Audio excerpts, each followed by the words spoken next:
Bonjour, je vous propose aujourd'hui de parler de carence. Vous savez, carence, ce mot qu'on entend assez souvent dans le monde médical, tu dois avoir des carences en magnésium, tu manges pas assez de fruits et légumes, ou bien il y a quelque chose qui ne fonctionne pas bien par manque de quelque chose. Les carences. La définition d'une carence, c'est le manque de quelque chose, mais justement par définition qu'on ne connaît pas. Si on le savait, on en aurait, et du coup, c'est pas évident d'avoir affaire aux carences. Et si on va voir le médecin et qu'on dit qu'est-ce que vous pouvez faire pour mes carences, le médecin est un peu embarrassé parce que finalement, c'est pas facile de les trouver. Par contre, quant aux effets des carences, c'est clair. Quand il nous manque quelque chose, eh ben, ça nous fait mal. Donc, quant aux effets, ben, quand un ébéniste fait mal son travail, c'est qu'il a des carences, il ne sait pas bien comment bien faire son travail. Euh, quand un médecin finalement ne saura pas traiter telle ou telle chose, c'est parce qu'il n'a pas l'expérience de cette chose-là. Le mal faire, c'est donc un effet des carences de manière certaine. Mal faire, soyons attentifs à ce que nous faisons mal. Mais il y a aussi les ressentis douloureux. Hein, quand je suis mal à l'aise face à quelqu'un, quand je suis bloqué dans quelque chose que je fais, quand je suis anxieux face au futur, forcément ces effets me disent qu'il y a quelque chose qui ne va pas bien. Alors, les carences sont quand même pas mal si si elles proviennent d'un manque, donc de nulle part.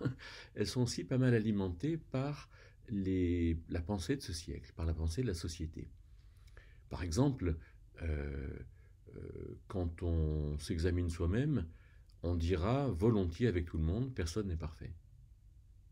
Et donc, cette définition un peu de notre identité, personne n'est parfait, euh, qu'est-ce qu'en pense la Bible?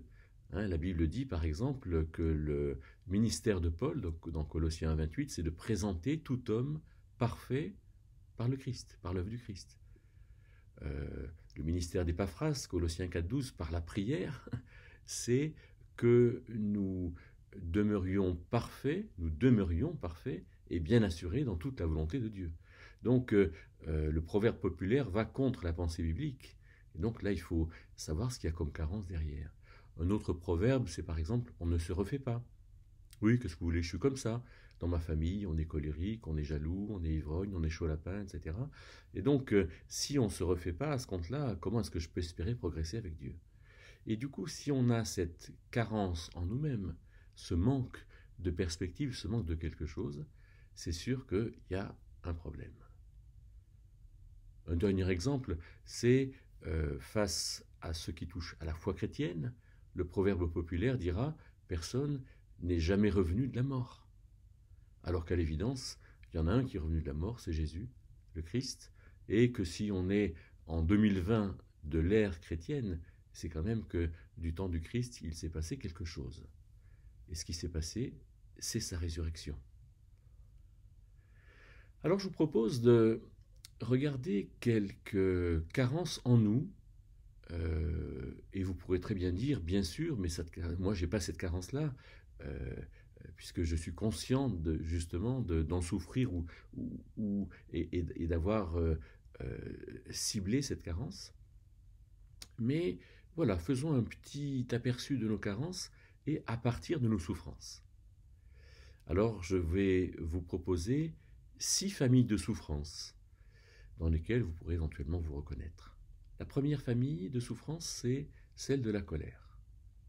Alors quand je dis famille, c'est parce que dans la colère, il peut très bien y avoir le fait d'être trahi, comme le fait d'être bloqué par quelqu'un, comme le fait de se sentir coupable, d'être en colère contre soi ou en colère contre Dieu, à cause des circonstances qu'on peut trouver anormales, ou bien aussi d'avoir honte, c'est-à-dire d'être en colère contre soi et d'avoir peur que les autres le sachent.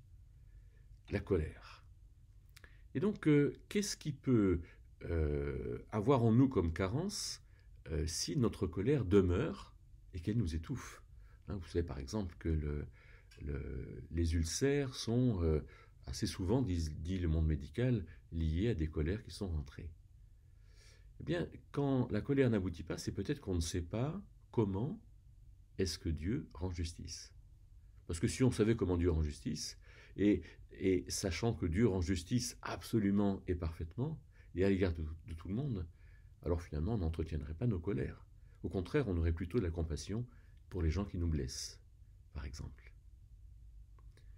Une autre famille de ressentis douloureux, c'est la peur.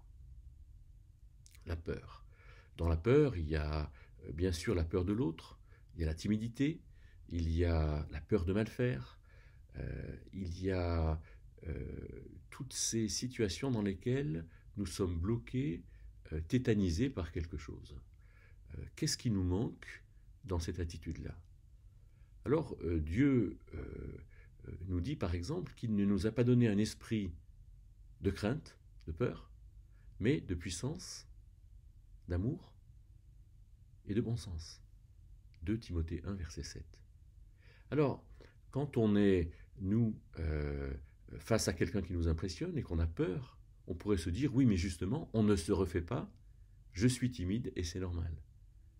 Mais si on regarde ce que Dieu nous donne et qu'on comble la carence, on va se dire, ben oui, l'esprit qui est en moi me donne puissance pour faire ce que j'ai à faire. C'est-à-dire non pas dominer l'autre, le renverser, mais peut-être lui résister quand il veut me dominer. Et donc, sommes-nous vraiment convaincus que Dieu nous donne par son esprit puissance, c'est-à-dire capacité de faire, amour, c'est-à-dire capacité d'être avec l'autre, et bon sens, c'est-à-dire capacité de sagesse, capacité de bonnes choses. Donc on a vu comme carence ce qui démarre de la colère, ce qui démarre de la peur. Regardons maintenant un peu ce qui démarre de l'insatisfaction. Vous savez, ces gens perfectionnistes qui sont toujours en train de regarder chez eux, est-ce que c'est bien rangé, est-ce qu'il n'y a pas un peu de poussière ici, que va penser quelqu'un qui arrive chez nous à l'improviste? L'insatisfaction. On peut dire que l'insatisfaction est quelque chose d'extrêmement fréquent et personne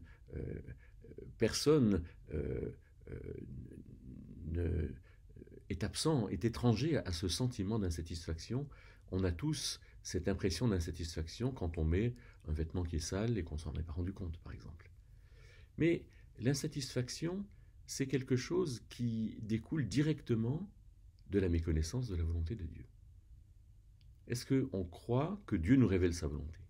Est-ce qu'on n'est pas dans cette carence de dire « Moi, oui, bien sûr, je sais que Dieu m'aime, je sais que le Christ est mort pour moi, je sais que Dieu m'appelle à quelque chose de grand, mais par contre, je suis aveugle, je marche un peu comme je peux dans ce monde, et non, ne me parlez pas de communion avec Dieu et de pouvoir entendre réellement ce que Dieu me dit. » Et ce qui fait que si je ne discerne pas sa volonté, si je ne sais pas comment est-ce que cette relation entre Dieu et moi est posée, et comment est-ce que je peux, moi, de manière technique, comprendre la volonté de Dieu, alors forcément, je serai insatisfait. L'insatisfaction va montrer la carence du discernement de la volonté de Dieu. On a vu la colère, on a vu la peur, on a vu l'insatisfaction. Regardons maintenant la frustration. La frustration, vous savez, quand vous êtes contraint d'aller quelque part, de parler de quelque chose, de faire quelque chose que vous n'avez pas du tout envie de faire et qui vous est nécessaire, ou bien et vous êtes obligé de le faire. Alors, on peut penser dans nos familles au fait de s'inviter, de parler à l'un, à l'autre, de pardonner. On peut penser dans le monde du travail, à tout ce qui peut se passer dans les contraintes du travail, et notamment dans ces positions de subordination dans lesquelles celui qui est supérieur hiérarchiquement, souvent, profite de sa position. Alors, quand on vit mal la frustration, même du manque, je suis un homme, j'aurais aimé être une femme, je suis grand, j'aurais aimé être petit, je suis lent, j'aurais aimé être rapide, je suis gros, j'aurais aimé être maigre, etc. Ou je ne suis pas musclé, j'aurais aimé l'être. Eh bien, la frustration, elle prend sa source dans la carence suivante. C'est que dans la mesure où je ne comprends pas que Dieu m'a donné certaines qualités et pas d'autres, alors si Dieu m'a donné certaines qualités, c'est à moi de vivre avec mes qualités, de faire quelque chose de mes qualités. Et du coup, je n'ai aucune raison de me sentir frustré de ne pas avoir les autres. Il faut que je trouve ma réalité dans ma relation avec Dieu, dans ce face-à-face avec Dieu, et que je puisse comprendre qu'avec pas toutes les qualités, Dieu m'appelle à vivre librement et non de manière contrainte, non de manière frustrée. Et quand je vis librement, c'est là où j'en ai du plaisir et non pas de la frustration. Quatrième carence, donc, la frustration. Première carence, c'est la justice qui donne la colère. Deuxième carence, c'est l'incapacité qui donne la peur. Troisième carence, c'est ne pas discerner la volonté de Dieu qui donne l'insatisfaction. Quatrième carence, c'est cette liberté dans laquelle Dieu nous place qui donne le plaisir et non la frustration. Je vais maintenant m'adresser aux personnes parmi vous qui peuvent être inquiètes, inquiets, anxieux, fébriles. Vous savez, fébrile, c'est la fièvre, non pas la fièvre du samedi soir. Et donc, cette fébrilité, qu'est-ce qu'elle va nous montrer? Eh bien, peut-être tout simplement que on craint quelque chose dans les circonstances qui nous surviennent. Ah! Parce que notre regard sur les circonstances est un regard dans lequel on se sent démuni. Qu'est-ce qu'on peut faire avec ça? Ces circonstances sont contre nous, et du coup, je ne voudrais pas que telle ou telle chose m'arrive. Et avant de dire que faire avec ça, il faut dire d'où est-ce que vient cette fébrilité, cette anxiété, ce souci. Eh bien, ça vient peut-être probablement du fait qu'on ne considère pas Dieu comme quelqu'un qui est souverain dans toutes les circonstances. Ah oui, vous vous rendez pas compte, si le coronavirus, le Covid-19 me touche, qu'est-ce que je vais devenir? Nous sommes des enfants de Dieu, nous sommes précieux aux yeux de Dieu. Nous avons de la valeur pour lui, nous sommes ses enfants, il a donné son Fils pour moi, pour nous. Comment est-ce que je pourrais me faire du souci, moi, sur mon devenir, puisque Dieu m'aime plus que tout? Voilà une autre carence, celle de ne pas discerner à quel point Dieu est présent dans tout ce qui m'arrive, et de ce fait, ça crée de la fébrilité. Alors, on a vu déjà 5 choses, je les répète. La première, c'est la colère qui vient de l'absence de justice. La deuxième, c'est la peur qui vient de l'absence de capacité que je m'attribue. La troisième, c'est l'insatisfaction qui vient du fait que je n'arrive pas à discerner la volonté de Dieu.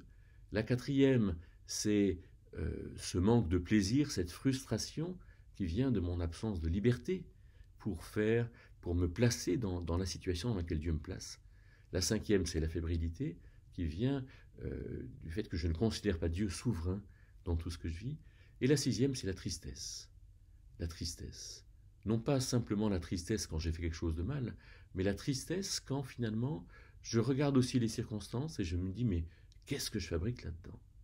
Eh bien, on peut dire ici que la carence qui nous habite, de laquelle nous sommes imprégnés, c'est le manque de sens de notre vie.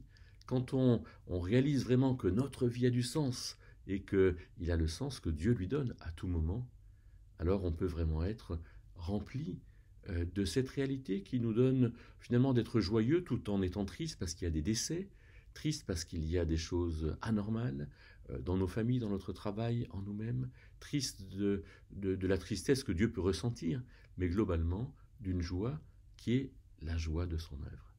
Eh bien, j'espère que ces réflexions sur nos carences pourront vous aider, vous encourager à chercher ce qu'il y a derrière vos états d'âme, nos états d'âme, et de ce fait, à se rapprocher un peu plus de la manière dont Dieu voit les choses. Bonne journée.